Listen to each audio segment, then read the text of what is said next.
Good morning, everyone. I am Riazul. I am a postdoctoral fellow at ISI Kolkata, and I'll talk about the primordial black holes, a window into dark matter and gravitational wave sources.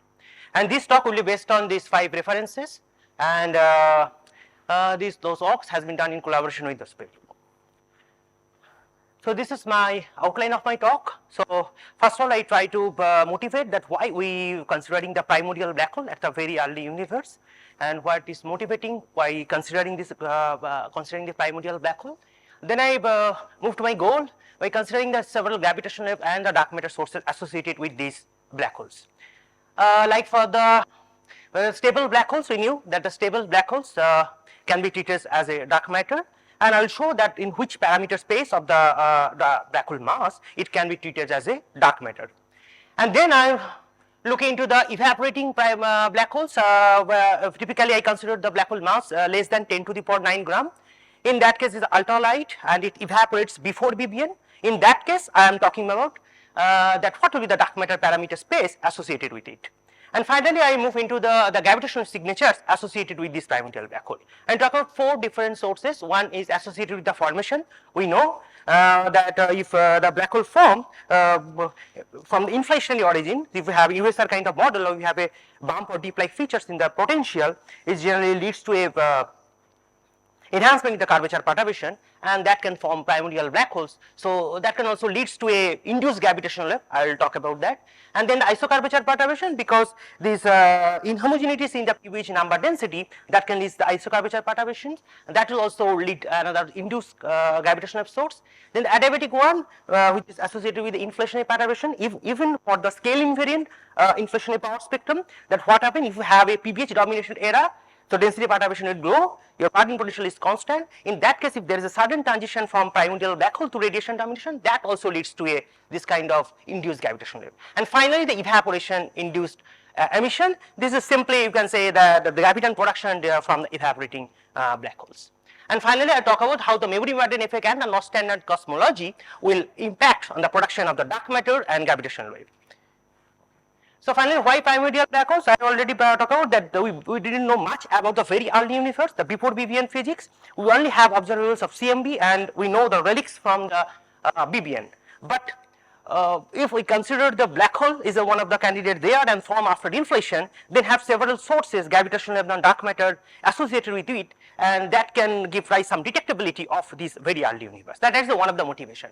And another is that recently that the detection of these gravitational wave by LIGO also hints at potential presence of this primordial black hole. So now go to the PVH formation during early universe. There are several possibilities. One is associated with the inflation, and the other one there is a preheating. But in the all case, they all are fine-tuned process, because during preheating also the instability can go the density perturbation and form structure can form, and the primordial black hole can also form. But that will depend that the collapse time scale and also the preheating time scale. And the other of collapse of domain soil and the other from different origin the black holes can form.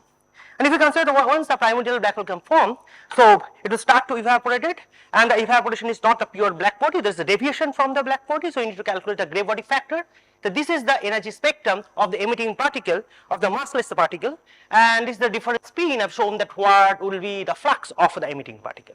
So once we calculate the flux of the emitting particle, then what we need to do, we need to calculate the total evaporation function associated with those flux. We have to integrate out of the energy scale and calculate the total flux. And this evaporation function, it depends on what kind of particle we are interested to produce. If we consider only the production of the standard model particles and the dark matter, so typically the degrees of freedom should be that around the 108. And then we need to compute the mass dissipation rate of this black hole, and finally we go to the phenomenology of that. So one of the typical phenomenology we can consider that will be the production of the dark matter. But let consider what are the restrictions on the PVH parameters.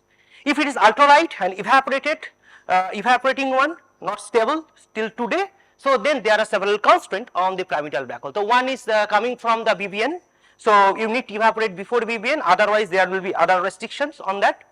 And the horizon size, if we consider the collapse of the horizon, so the typical size of the horizon is around 1 gram at the end of the inflation. considering the maximum energy scale of the inflation, obviously. So then we can say that the D will be the allowed range for the ultralight black hole, which will do phenomenology. And other than that, there is a restriction on the beta. As you already mentioned, if there is a PBH domination, there will be induced gravitational wave associated with the isocurvature and adiabatic fluctuations. For the isocurvature one, this is the typical restriction on the beta parameter, because otherwise it will overshoot the delta effective constraint. And for that, for this equation, we consider the PBH form in the radiation dominated universe. Now go to the constraints on the primordial black hole. So let's say consider the primordial black holes as a dark matter. If the primordial black hole as a dark matter, the only window we have is between 10 to the 17 to 10 to the power 21 gram. And obviously consider the constants, obviously consider monochromatic mass function. If we consider the extended one, then definitely that will, the restriction will shift. And the reheating and the dark matter parameter space from PBH evaporation. So it's ultralight, considering the ultralight black hole, so one of the national scenario, the production of the standard model particles, and in that case it can reheat the universe, even it will not dominate. So two different scenarios is there. These correspond to the case where PBH is not dominating. This is the PBH beta independent scenario. So what is the beta? Beta is the energy fraction at the point of formation. That is the beta. So rho PBH over the rho total at the point of formation. It is defined in that way. And now, so it can reheat the universe, and also the dark matter particle can produce, other relics can also produce. So here we just shown this, how the dark matter parameter space, correct relic dark matter parameter space as a function of the formation mass. So now move to the gravitational wave signature. So first signature I talk about the associated with formation. So if we consider particular formation mechanism associated with the inflation, so you can say it like the USR kind of model is which leads to enhancement in the curvature perturbation, and if the enhancement is strong enough, if above 10 to the power minus 3, close to unity, then what happens? When this overdense region is re-entry during the later stage, during this radiation domination of the reheating, then it can collapse depending on the some critical value, density contrast value, and it can form primordial black holes. So once this primordial black hole can form, and this is the this is the typical scale we are interested in. It's small scales, and the amplitude should be very high. As I already mentioned, the amplitude should be close to unity. And for just a schematic picture of this gravitational wave signal, I just considered the power, the broken power law kind of power spectrum, which has k to the power 4 behavior ascending, and the descending part I wrote in here n0, but actually it's 2 you have considered for this figure, minus 2. And now this is the density contrast relation, and which is depends on the background. But generally speaking, this is not exactly correct, because the density contrast is also depends on the profile of the curvature perturbation. But for simplicity, I consider that okay, it only depends on the background. But in the general way, depend both background and the profile of the curvature perturbation. Now we can calculate what is the fraction of the dark matter contributed PBH today, and then this is the induced gravitational signal. So here what happened, that the tensor perturbation at the second order, it is sourced by the scalar perturbation at the first order, and this is that kind of inflationary model we are taking, which leads to the PBH formation. Okay, so these are the another signature that the isocurvature and the adiabatic one. This is the adiabatic, this is the isocurvature one. So there is a inhomogeneities in the PBH distribution, so that can generate the isocurvature perturbations. And the another situation, that simply the adiabatic inflationary perturbation that can also grow during a matter dominated era. And we know the burden potential is constant during this matter domination, and if there is a certain transition, it will not get enough time to decay, so there is an enhancement in the induced gravitational rate. So these two type of sources is associated with the PBH dominated scenario for ultralight black holes. So now let's say another source, this is the Hawking evaporation case. So direct graviton production from PBH evaporation. So this you can see this is dependent on the W in which background primordial black hole form, and that we can calculate from the flux of the graviton flux emitting from the black hole, and this is the typical dependency, and this is the high frequency gravitational. So now I just make a comment that if have some quantum correction on the Hawking evaporation, because the semi-classical assumption is not quite correct, because the quantum back reaction will trigger, and that will reduce the dissipation rate, and in that case what happens, even the small mass black hole can be stable, and this dissipation rate is modified by 1 over s to the power k, whatever the entropy contained in the black hole. So now these are the modified parameter space. If we consider this memory burden effect which is stable even the ultralight one, so we can see that even for very low mass black holes can be stable today for higher order disk corrections. And these are the for a reference plot for k is equal to 2, you can say this can be the FP equals to 1, FP can be 1 in that mass range. And the other constants will be there like the galactic gamma rays and the extragalactic gamma rays will be there. Now here we compared the signatures from, I think in the Wednesday also, Rajiv also told about this kind of signature, that how the reheating and the memory burden effect mimics each other. So what happened, actually this kind of induced gravitational wave is typically depends on the duration of that PBH domination. And if we have a lower, higher value of equation of state where the primordial black hole is forming, then in that case it elongates the PBH dominated era for a particular values of beta. And on the other hand, memory burden effect also elongate this PBH domination. So this basically both this non-standard cosmology and the memory burden effect regulates the duration of the PBH domination, and as a result we are getting a higher amplitude for a higher value of omega, and as well as when we introduce the memory burden parameter. For the second peak, the isocurvature one, if we calculate the degeneracy parameter between reheating equation of state memory burden parameter, this will be the parameter space. But that degeneracy can be break if we consider both peak. If both peak can be detected, then the first peak associated with the adiabatic one can be distinguish the signature of the reheating and the memory burden effect. And then this is the final plot where I show the gravitational wave from inflaton to the primordial black holes. Here only I removed the adiabatic one, but this is the this typically the source for the isocurvature, and this is the inflaton scattering source I have also considered, and these are the high frequency one which is the graviton production.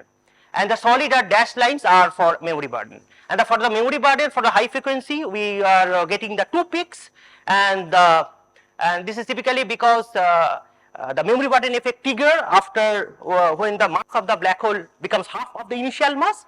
That's why we are getting two peaks in the high frequency gravitational wave. So this gives a distinct signature in there. So this is the complete picture from inflaton to the primordial black hole scenarios. So finally I conclude my talk. So I am trying to motivate that a PBH can be a good source of dark matter, and as well as the gravitational wave, the induced one and all the high frequency gravitational wave, and also that there are the effect of the memory burden and the non-standard cosmology on this gravitational wave also. Thank you for listening. Okay, questions? So where will the, okay, let me track back. The constraints on beta, they should depend on the form of the power spectrum, right? You seem to arrive at constraints independent of the form of spectrum that one has, primordial spectrum. Because in that case we didn't consider any formation mechanism, so beta is a free parameter. Anyway, you can connect it with your power spectrum and the amplitude of this power spectrum and so on, but here beta is a free parameter. So independent of what kind of formation mechanism we are taking. I understand. Okay, and the memory burden, I mean, it's including adding so much uncertainty to all your predictions now, right? Yes. I mean, there is nothing well understood about the memory burden itself. Yeah, nothing well understood. It's still independent. Sufficient freedom there. Am I right? Yeah, yes. Okay, all right. Hi, thank you for the very interesting talk. I have a question about this double peak structure. So what are these frequency profiles like? How do they rise and fall? Behavior of the peak. Yeah. I mean, both of the peaks. What is the frequency profile like? Like f to the power what? F to the Index. power, I think, as I remember, 11/3 plus some W dependency would be there. Okay. And if their memory burden parameter is there, then there will be effect from this memory burden. So This peak, the spectral shape is also depends on which background is forming, and as well as what kind of evaporation process we are taking about. okay, so from the shape of this peaks, you can tell something about about what exactly? The signature of the reheating or the memory burden. Yes, there is a degeneracy between memory burden and reheating, Yeah. which we can break considering both peaks. But yes, for without memory burden, without non-standard cosmology, the spectral shape will be different. Okay, so you can differentiate yes, between. yes, Okay, sure. okay, thanks. Okay, so let's thank Riyajul again.